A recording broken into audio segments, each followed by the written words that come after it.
Bonjour. Alors dans cette vidéo, nous allons montrer un exemple de calcul de valeur actuelle nette et de modélisation au tableur.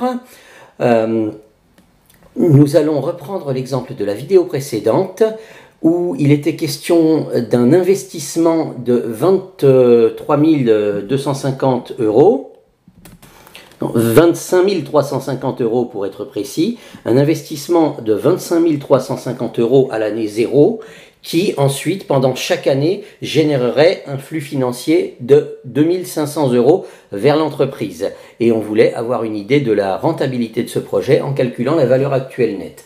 Alors, la valeur actuelle nette consiste à comparer l'investissement et les flux financiers à ce qui serait arrivé si on avait effectué un placement avec un risque financier comparable. Et on définit le risque financier comparable en définissant un taux d'actualisation. Donc voilà ce que nous allons faire. Nous allons faire le calcul à proprement parler. On va tout calculer par intérêt composé, ce sera une approximation raisonnable, en négligeant les dates de paiement des intérêts, quelle que soit la période. Puisque là, il s'agit d'un investissement et flux financier, donc le placement comparable, il n'est que fictif. Donc le rendement estimé d'un placement à risque comparable est ce qu'on appelle taux d'actualisation. Il est fixé en fonction de la conjoncture et du contexte. Donc le calcul consiste à ramener tous les flux financiers à la date de l'investissement, et la date de référence est donc celle de l'investissement. Donc voilà, nous avons ici le détail de tous les flux financiers, moins 25 350 € à l'année 0 qui représente l'investissement initial, et les retours sur investissement, 2500 € par an pendant 15 ans, 15 ans étant la durée de vie estimée du projet. Et donc on va calculer la valeur actuelle de tous ces flux financiers ramenés à l'année 0. Donc pour calculer la valeur actuelle, il faut fixer les durées. Donc les durées, c'est la durée séparant l'année en cours de l'année 0. Donc c'est pas bien difficile. Là, à l'année 0, on a bien évidemment une durée de 0 et on va noter les durées négativement pour pouvoir appliquer la formule des intérêts composés avec une durée négative et retrouver la valeur actuelle. D'accord ? Donc 2500 € de flux entrant à l'année 1, ça nous donne une durée de moins 1 pour revenir à l'année 0. 2500 € de flux entrant à l'année 2, ça nous donne une durée de moins 2 pour revenir à l'année 0. Et pour chacune de ces durées, on calcule la valeur actuelle de chaque flux financier. Donc, moins 25 300 € qui était déjà fait à l'année 0, il reste moins 25 300 €, 350 €. Et pour l'année 1, les 2500 € entrés à l'année 1, ramenés à l'année 0, c'est 2500 € fois 1,04 puissance moins 1. On reconnaît la formule des intérêts composés, capital fois coefficient multiplicateur de 4% du taux d'actualisation, puissance durée qui est comptée négativement parce que là on remonte à l'année 0. Et ça nous fait donc une valeur actuelle de 2403,85 €. Et on continue sur l'année moins 2, sur l'année moins 3, etc. jusqu'à l'année moins 15. Et on a donc toutes les valeurs actuelles de tous les flux financiers. Et ce qu'on appelle la valeur actuelle nette, c'est la somme de toute la dernière colonne valeur actuelle, tout simplement. Donc on a une valeur actuelle, un montant négatif qui correspond à l'investissement et des montants positifs qui correspondent au retour sur investissement, et on va tout additionner pour voir si ça se compense, pour voir si le total reste négatif ou si le total devient positif. Donc la valeur actuelle nette, c'est la somme de la dernière colonne, et quand on additionne toute la dernière colonne, on trouve 2445,98 € et on a une valeur actuelle nette qui est positive. Et si la valeur actuelle nette est positive, c'est qu'elle indique un projet qui serait, au bout des 15 ans, rentable. Donc les flux financiers générés par l'investissement sont supérieurs au rendement d'un placement comparable. Donc c'est un investissement qui est considéré comme profitable, c'est-à-dire comme rapportant plus qu'un placement équivalent. Donc si la valeur actuelle nette est supérieure à 0, on considère l'investissement rentable, on considère qu'on n'aurait pas pu avoir plus en faisant un placement équivalent. Et si la valeur actuelle nette est inférieure à 0, on considère l'investissement comme non rentable. Donc voilà le principe de la valeur actuelle nette, et ce principe-là, je vous invite, dans ce qui suit de la vidéo, à le modéliser au tableur. Donc on va passer au tableur maintenant pour modéliser la simulation de valeur actuelle nette.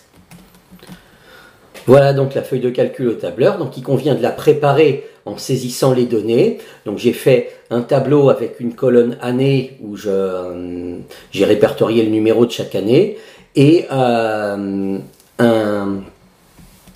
les différents flux financiers chaque année. Donc à l'année 0 l'investissement et à chaque année 1, 2, 3, 4, 5 les retours sur investissement. Et maintenant on va compléter ce tableau et calculer la valeur actuelle nette. Alors on va déjà mettre tout ça sous forme de tableau. Donc je saisis le tableau et je le mets sous forme de tableau. Disons avec ce format-là. Voilà. Si mes titres ont disparu, c'est qu'ils sont donc écrits en noir sur noir. Je vais tout simplement les remettre en blanc. Je peux ajuster un petit peu la taille des colonnes pour être un petit peu plus propre.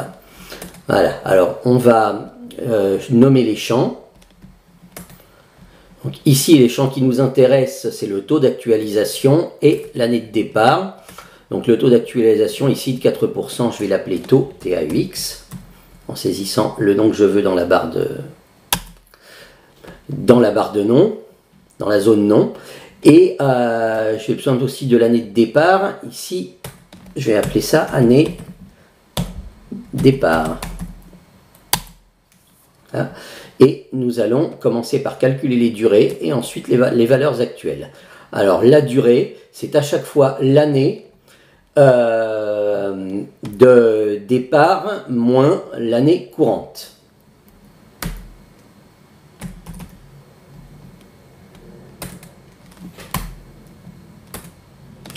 Alors là, vous voyez, comme j'ai nommé déjà le champ année départ, ça pose un problème dans la formule. Il met année départ moins année départ et c'est pas la formule que je veux mettre dans tout le tableau. Donc pour arranger ça, il y a une solution. C'est au lieu de l'écrire sur la première ligne, on l'écrit sur la deuxième ligne. Égale année départ moins année. Voilà, là il met bien le champ année. Donc quand je calcule, il me met -1 et là il ne me reste plus qu'à mettre écraser toutes les cellules. Et vous voyez que même sur la première ligne, j'ai effectivement la bonne formule qui me calcule les années. Ensuite, pour calculer la valeur actuelle de chaque versement, j'applique la formule des intérêts composés. Capital fois coefficient multiplicateur puissance durée.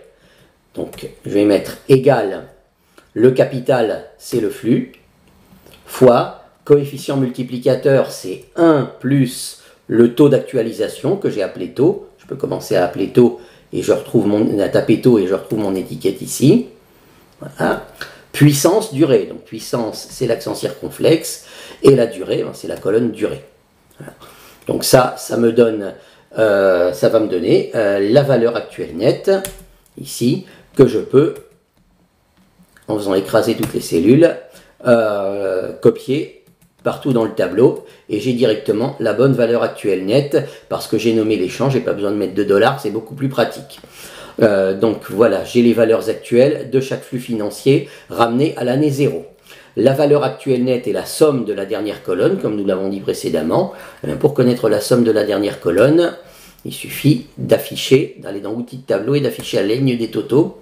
Et voilà la somme de la dernière colonne. Donc on a une valeur actuelle nette de 2445,97 € qui est directement donnée par le tableau. Alors je voudrais juste vous signaler aussi l'existence de la fonction VAN, qui est la fonction valeur actuelle nette au tableur. Mais il faut prendre certaines précautions pour obtenir la valeur exacte. Donc on va voir ce qu'il faut faire pour obtenir la même valeur que celle que la somme du tableau nous a donnée. Tout d'abord, faisons connaissance avec la fonction valeur actuelle nette. Je vais mettre ça dans une autre cellule parce que vous allez voir qu'il y a des précautions à prendre. C'est la fonction égale VAN. Donc, vous ouvrez la fonction égale VAN et vous voyez que dans l'infobulle, on vous demande d'abord le taux et ensuite les différentes valeurs des flux financiers. Donc, le taux, ça c'est pas compliqué, c'est le taux d'actualisation. Et ensuite, comme différentes valeurs de flux financiers, eh bien, on est censé, on a très envie de mettre tous les flux financiers de la colonne flux. Donc voilà ce qu'on serait censé, ce qu'on serait tenté de mettre. Voilà. Si on fait ça, vous voyez, on n'obtient pas la bonne valeur actuelle nette, on n'obtient pas le total des colonnes. Donc il y a quelques précautions à prendre. Alors pourquoi on n'obtient pas le total des colonnes? Parce que la fonction VAN considère que le premier flux financier du tableau de la plage que vous lui avez transmise, eh bien, il doit être actualisé une année en arrière. Donc, en fait, il a décalé toutes les durées. Quand j'ai saisi tous les flux financiers ici, en fait, il a supposé que la durée du premier flux financier c'était -1, la durée du deuxième c'était -2, la durée du troisième c'était -3, etc. Voilà comment fonctionne la valeur actuelle nette. Tous les flux financiers, elle les ramène au moins un an en arrière, 1 an, puis 2 ans, puis 3 ans, etc. Et nous on veut pas ça, on veut que le premier flux financier reste tel quel puisque c'est l'investissement de l'année 0. Donc ce qu'on va faire, c'est qu'on va se débrouiller autrement. Et qu'on va appliquer la fonction valeur actuelle nette qu'aux flux qui doivent être décalés en arrière, c'est-à-dire qu'au flux de 2500 €, et on va tout simplement rajouter le moins 25 350 € séparément. Donc ce qu'on fait, c'est égal VAN, entre parenthèses, je ne calcule la valeur actuelle nette que des flux financiers qui doivent être ramenés en arrière. Excusez-moi, il faut d'abord mettre le taux dans VAN, donc quand on ouvre VAN, il faut d'abord mettre le taux qu'on a appelé taux, donc j'utilise l'étiquette que j'ai fournie, que j'ai nommée, et point virgule pour les flux financiers, on ne met que ceux qui doivent être ramenés en arrière, B3, B17. Et on additionne à part le montant de l'investissement, la valeur de départ ici, bon il me met tableau 2 flux, j'aurais peut-être pu lui donner un champ nommé investissement, bon là ça va revenir au même. Donc là vous voyez, quand je demande le calcul, j'obtiens bien la bonne valeur actuelle nette, celle qui m'avait été donnée par la colonne des totaux, par la ligne de total du tableau. Donc voilà, faites attention à la fonction VAN pour obtenir la bonne valeur actuelle nette quand vous programmez ça sur Excel.